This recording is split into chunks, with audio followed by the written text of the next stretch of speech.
Earlier this month, Todd Bedsman told us migrants in Tapachula felt defeated by Donald Trump's victory. However, Blaze Media national correspondent Julio Rosas spoke with migrants in northern Mexico, and they're telling a different story. He joins us now to discuss this. So, Julio, what have you heard from the migrants that you've been speaking with in northern Mexico? So right now I'm in the state of Oaxaca, and it is interesting, right? Because different parts of the country, the migrants are in a different part of their journey, and so every single person that we spoke to in Oaxaca, they all said that they're obviously disappointed that Trump won the election. They obviously wanted Vice President Kamala Harris to be the president. But they said that even despite that, they're desperate enough and they're praying that they'll still be able to get to the United States. And so, at least in this part of their journey, they're still going to move ahead with trying to reach the U.S.-Mexico border before January 20th. And I even asked them, well, if you don't make it to the border before January 20th, before Trump officially becomes president, what are you going to do then? They still said that, well, we're just going to see what happens because there's no going home for us. The vast majority of those I spoke to were from Venezuela, Central America as well. So there's still a lot of people, not as many as, when the Biden administration was in full swing, but there's still a sizable number of people who are still trying to reach our border. Julio, what is their impression of the risk to them? You said they're willing to come anyway. So what do they think they're risking? Is it just to be deported and then try to get back? Do they between a rock and a hard place, you say, it sounds like, because they can't go back. So what do they think is going to happen to them when Trump is in office? Well, one guy said that they're praying to God that Trump will have a change of heart. I think at least for us, I don't think that's going to happen, right? Just because of the seriousness of the problem with the border crisis. Because the main difference now is that obviously the incoming Trump administration has taken a hard stance, not just against the migrants, but also the Mexican government. And it does appear that the Mexican government is playing ball, at least for right now. And that's an important distinction, because whenever caravans were broken up, even as recently as this year under the Biden administration, Mexico didn't deport the migrants from Mexico. They simply broke up the caravan, dispersed them through the rest of Mexico, so that the optics of a caravan appearing at once at a single part of the border did not happen, because that obviously would make the Biden-Harris administration look bad. And so Trump is now really saying, we're not going to do that game anymore. When you disband a caravan, you disband them completely, and you don't let them continue in smaller groups reach the U.S.-Mexico border. So it remains to be seen, and this is something that the Trump administration needs to be keenly aware of, and I think they are aware of it. But they definitely need to make sure that when a caravan in the coming months and in the coming years is broken up, it's because they're removing people from Mexico and not allowing them to reach the U.S.-Mexico border. Yeah, so let's look ahead. Let's foreshadow this, because you're saying right now that people they're still going to try and come across the border and hoping that Donald Trump is going to have a change of heart. We don't think that's going to happen. But what do you think it's going to look like? Will there be more migrants, in your opinion, trying to make their way from southern Mexico all the way up to our border before we do get Trump inaugurated on January 20th?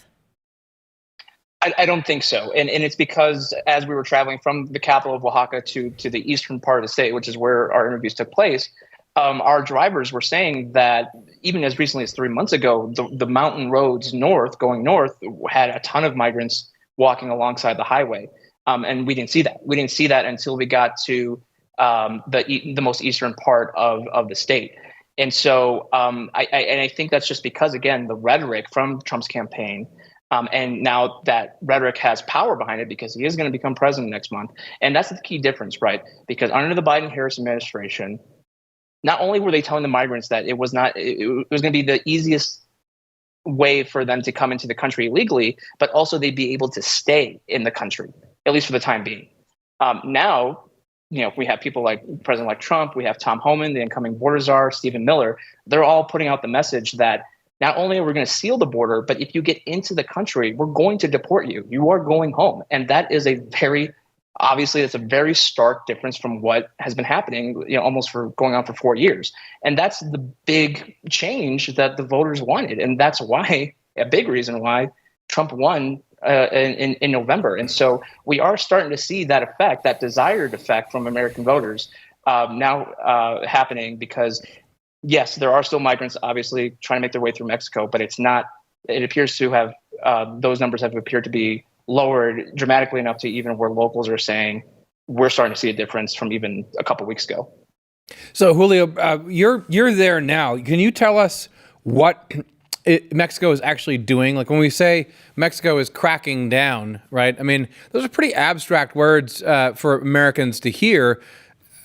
Are they going to deport people themselves? I mean, we've seen the videos of hundreds of thousands of people right within Mexico. Are they going to send them elsewhere? I mean, what exactly are they doing to crack down, quote unquote?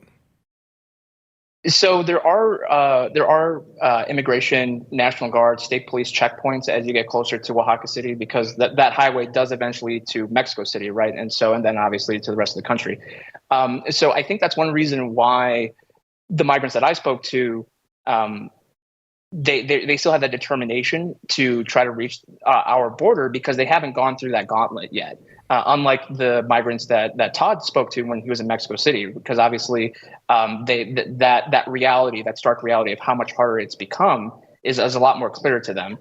So I actually wouldn't be surprised that the people that I spoke to, if they make it that far, I wouldn't be surprised if they, being harassed by Mexican officials and even the criminal organizations, I wouldn't be surprised if then at that point they decide to go home. And so I think the numbers will thin out even more. And I think that's kind of the approach that Mexico is taking, where they're basically going to try to tire them out and, holding them in certain places, making sure that they have travel papers, whether they get them or not.